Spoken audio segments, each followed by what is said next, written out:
तो आइए दोस्तों, आज हम एक नई कहानी देखने जा रहे हैं। इस कहानी का नाम है अमीर वर्सेस गरीब की पढ़ाई। ये कहानी 7 साल की किरण की है। किरण को बचपन से ही पढ़ने का बहुत शौक था, लेकिन गरीबी के कारण उसका ये शौक पूरा नहीं हो पा रहा था। उसके पिता मुकेश मजदूर थे, जबकि उसकी माँ सविता लोगों के घरों में खाना बनाने का काम करती थी। वो अमीर लोगों के घर में काम करती थी। चूँकि किरण बहुत छोटी थी, इसलिए सविता उसे अपने साथ ही ले जाया करती थी। और फिर एक दिन, मालकिन आज क्या बना दूं? अरे सविता, तुम हर्ष से ही पूछ लो। वो इतने दिनों बाद घर आया है, आज उसके मन का ही खाना बना। जी मालकिन, मैं अभी पूछ लेती हूँ। हर्ष मिसेस और मिस्टर कुमार का इकलौता बेटा था। वो अमेरिका से अपनी पढ़ाई पूरी करके आया था। भैया जी, आप खाना में क्या खाना पसंद करेंगे? Savita aunty, you are still here. Glad to see you. Yes, भैया. Same here. How are you? ये सुनकर हर्ष चौंक जाता है। अरे, you are Kiran I guess. Yes, भैया. किरण को इंग्लिश बोलते देख सविता चौंक जाती है। तो बहुत अच्छी इंग्लिश बोलती हो। कहाँ से सीखा तुमने? किस स्कूल में पढ़ती हो? भैया, मैं तो सरकारी स्कूल में पढ़ती हूँ। तुमने इंग्लिश कहाँ से सीखी फिर? जी भैया, वो माँ जहाँ काम करती है, वहाँ मैंने आंटी लोगों को बात करते हुए सुना है। यहाँ से मैंने सुनकर थोड़ा बहुत सीख लिया है। सविता आंटी, आप इसे किसी प्राइवेट स्कूल में एडमिशन कराओ। ये लड़की बहुत तेज है। पर भैया, हमारे पास इतना पैसा कहाँ जो हम प्राइवेट स्कूल की फीस दे सके। आंटी, आप इसकी चिंता न करें। कल आप किरण को बढ़िया से तैयार करके ले आना। मैं इसका एडमिशन कराऊंगा। मुझे यकीन है ये बहुत आगे तक जाएगी। ठीक है भैया। पर भैया, वहाँ की फीस? आप अभी कुछ न कहें, पहले इसका एडमिशन तो होने दे। ये सुनकर सविता थोड़ी चिंतित होती है, पर कुछ नहीं कहती और वहाँ से चली जाती। सविता और किरण अपने घर आ जाते। दोनों बहुत खुश थे। आपको पता है जी, आज हमारी बिटिया ने बड़े फर्राटे से अंग्रेजी बोला है। अंग्रेजी? हमारी बिटिया को अंग्रेजी आती है? सविता मुकेश से फिर सारी बात बताती। मुकेश खुश होकर किरण को गले लगा लेता है। सब बहुत खुश हो जाते हैं और फिर सोने चले जाते हैं। अगले दिन सविता किरण को बढ़िया से तैयार करके ले जाती है। गुड मॉर्निंग भैया. Good morning my dear, I was waiting for you. I present भैया. हर्ष को हंसी आ जाती है। सविता आंटी, मैं इसे लेकर जा रहा हूँ। चल बेटा, आज मैं तुम्हें इंग्लिश मीडियम स्कूल में एडमिशन करवाता हूँ। फिर तुम मुझसे इंग्लिश में ही बात करना। यस भैया, थैंक यू भैया. हर्ष किरण को लेकर वहाँ से चला जाता है। अरे सविता, तुम खुश तो हो? हाँ मालकिन, पर मुझे फिक्र हो रही है कि हम इसकी फीस कहाँ से लाएंगे। बड़े स्कूल की फीस भी तो बहुत ज्यादा होती है। किरण के पिता और मैं मिलकर इतना ही कमाते हैं कि हमें किसी के सामने हाथ नहीं फैलाना पड़े। तुम इतना टेंशन क्यों ले रही हो? किरण की पढ़ाई का खर्च अब हर्ष की जिम्मेदारी रहेगी। भगवान ने हर्ष को इतना पैसा दिया है कि वो ये काम खुशी खुशी कर लेगा। उसे किरण का भविष्य बहुत उज्जवल दिख रहा है। मालकिन, मैं तो आप लोगों की एहसानमंद हूँ। अरे नहीं सविता, इसमें एहसानमंद वाली कोई बात नहीं। चल छोड़ इन बातों को और जा बढ़िया से पुलाव, नान, हलवा, पनीर सब बना दे खाने में। और सुन, आज का खाना तुम घर भी लेकर जाना। जी मालकिन। सविता खुशी खुशी रसोई आ जाती है और खाना बनाने लगती है। शहर के बड़े स्कूल में किरण का एडमिशन हो जाता है। स्कूल का पहला दिन था और किरण बहुत ही खुश थी। किरण स्कूल यूनिफॉर्म पहनकर आती है। बाबा, मैं कैसी लग रही हूँ? मेरी बिटिया तो कलेक्टर लग रही है। बाबा देखना, अब मैं खूब पढ़ाई करूँगी और एक दिन कलेक्टर बनकर दिखाऊंगी। जिस स्कूल में किरण का एडमिशन हुआ था, वहाँ शहर के सबसे अमीर घरों के बच्चे पढ़ते थे। इन्हीं में से एक थी सोहिनी, जो शहर के बड़े बिजनेसमैन की बेटी थी। अमीरी के घमंड में चूर सोहिनी हर वक्त बस अपने पैसों की धौस दिखाती रहती थी और अब किरण उसकी नई शिकार बनने वाली थी। अरे वाह, ये क्लास तो कितनी अच्छी है। क्यों, तुमने पहली बार इतनी बड़ी क्लास देखी है क्या? क्या तुम गरीब घर से आई हो? गरीब कहीं की। सोहिनी की बात सुनकर सारे बच्चे किरण पर हंसने लगे और किरण की आंखों से आंसू गिरने लगे। लेकिन किरण जानती थी कि उसे इन बातों पर नहीं, बल्कि सिर्फ पढ़ाई पर ही ध्यान देना है। वो चुपचाप जाकर अपनी सीट पर बैठ जाती। फिर कुछ देर बाद, good morning class. Today we have 2 new students with us. Please welcome them. बेटा, आप अपना इंट्रोडक्शन दो. Yes miss. My name is Kiran. I am 7 years old.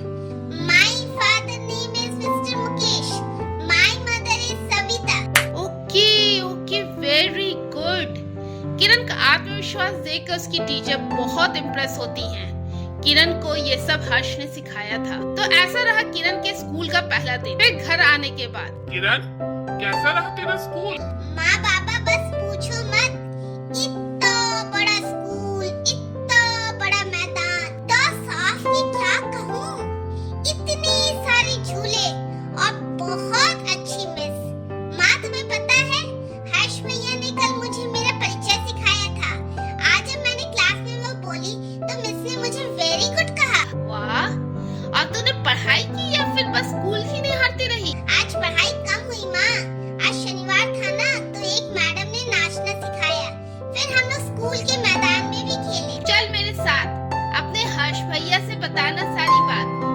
पूछ रहे थे और कहे हैं कि किरण को स्कूल वाले कपड़े में ही लाना, इसलिए तू अपना कपड़ा पहनकर ही चल। हाँ माँ, मुझे भैया को थैंक यू भी तो कहना है। किरण हर्ष से सारी बात बताती है, पर सोहिनी वाली बात वो सबसे छुपा लेती है। सविता और मुकेश की आंखों में किरण के सुनहरे भविष्य के सपने तार रहे थे, जिन्हें पूरा करने के लिए किरण भी पूरी मेहनत और लगन से पढ़ाई कर रही थी, जबकि बदमाश और घमंडी सोहिनी स्कूल में हर वक्त उसका मजाक बनाती रहती थी, लेकिन कभी भी किरण उसे कोई जवाब नहीं देती थी। ऐसे ही वक्त गुजरता गया और एग्जाम्स आ गए। सोहिनी के घर और बेटा, तुम्हारा रिजल्ट आ गया? हाँ पापा। अच्छा, इस क्लास का टॉपर कौन है? जी पापा, किरण। अच्छा, जिसके बारे में तुमने बताया था कि बहुत गरीब है। हाँ पापा। पर बेटा, तुम टॉपर क्यों नहीं हो पाती? तुम्हारे पास लैपटॉप है, ट्यूशन टीचर है, फिर भी तुम्हारा रैंक इतना पीछे क्यों रहता है? मुझे यकीन है तुम भी अगर किरण की तरह मेहनत करोगी तो जरूर टॉपर बन सकती हो। सोहिनी के पिता अपनी बात कहकर वहाँ से चले जाते हैं। स्कूल में हर कोई किरण की तारीफ करने लगा। यह देखकर सोहिनी किरण से और भी चिढ़ने लगती, लेकिन उसने मन लगाकर पढ़ाई करने के बारे में कभी नहीं सोचा। ऐसे ही और कई साल गुजर गए। किरण और सोहिनी दोनों ने 10वीं क्लास की परीक्षाएं दी थी और अब उनकी पहली बोर्ड परीक्षा का रिजल्ट आने वाला था। क्या बात है बेटा, तुम इतनी चिंतित क्यों हो?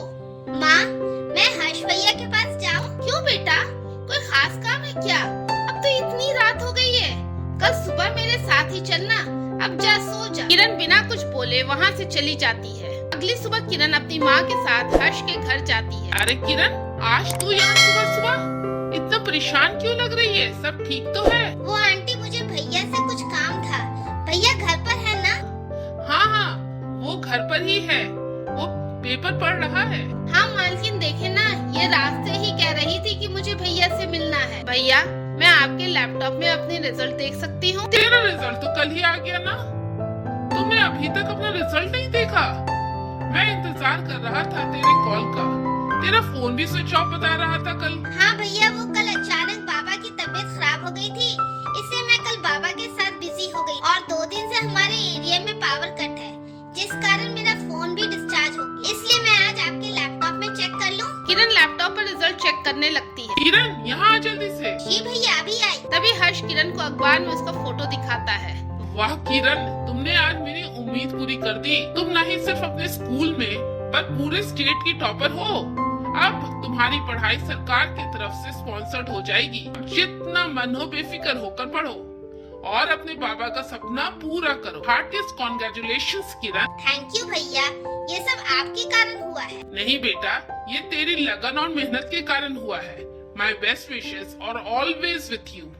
सविता और किरण बहुत खुश हो जाती। इसी तरह समय गुजरता गया और हर गुजरते वक्त के साथ किरण कामयाबी की सीढ़ी चढ़ती चली गई। वो अब यूपीएससी क्लियर करके डीएम बन गई थी। आज मुकेश और सविता भी अपनी बेटी की कामयाबी पर फूले नहीं समा रहे थे और दूसरी तरफ सोहिनी के माता पिता सोहिनी की कोई खास पढ़ाई में रुचि नहीं होने के कारण उसकी ग्रेजुएशन के बाद उसी शहर के बड़े बिजनेसमैन के बेटे से उसकी शादी कर दी थी। फिर एक दिन सोहिनी, आज शाम में तैयार रहना, हमारे शहर में नई डीएम आई है। शहर के सारे बड़े बिजनेसमैन को उन्होंने अपने यहाँ इनवाइट किया है।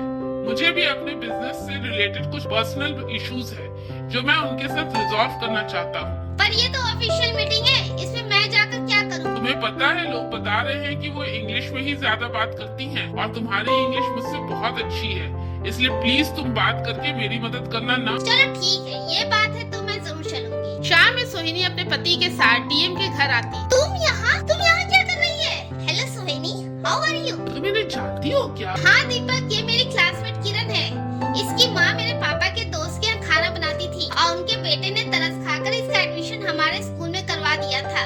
अच्छा है, तुमने अपनी माँ के प्रोफेशन को जारी रखा है। डीएम जी के यहाँ खाना बनाने वाली बाई हो ना? मैडम जी, सीएम का फोन आया है। एक्सक्यूज मी, मैं अभी आती हूँ। Hello sir. किरण फोन पर बात करते हुए वहाँ से चली जाती। दीपक और सोहिनी एक दूसरे की तरफ देखकर दुखी हो रहे थे। सोहिनी की तो सांस ही रुक गई थी। सोहिनी एक बार फिर किरण से हार गई थी, लेकिन इस बार कुछ तो था जो बदल गया। सोहिनी के पास खुद पर घमंड करने की कोई वजह नहीं थी। तो दोस्तों, इस कहानी से हमें ये शिक्षा मिलती है कि कड़ी मेहनत और लगन में इतनी शक्ति है कि आंखों में देखे हुए सपने सच में पूरे हो जाते हैं। इसलिए हमारी कोशिश होनी चाहिए कि हम अपने लक्ष्य पर फोकस करें और रास्ते में आए अड़चनों को इग्नोर करें। आपको हमारी कहानी कैसी लगी, आप हमें कमेंट सेक्शन में जरूर बताएं। साथ ही हमारे लाइक, अगर आप हमारे चैनल पर पहली बार आए हैं तो इसे सब्सक्राइब करना बिल्कुल न भूलें।